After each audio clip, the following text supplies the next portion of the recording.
Hello everyone, how are you doing? This is MD Tech here with another quick tutorial. In today's tutorial, I'm going to show you guys how to turn off or disable call forwarding on your Samsung Galaxy smartphone. So this should hopefully be a pretty straightforward process here, guys. And without further ado, let's go ahead and jump right into it.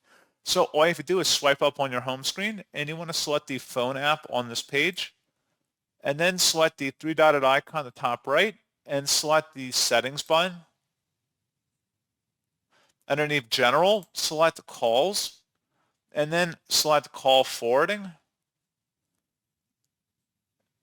So this can apply for the other options down here too, but if there's something that says Always Forward up at the top, go ahead and select that, and then select Turn Off, and that's all you have to do.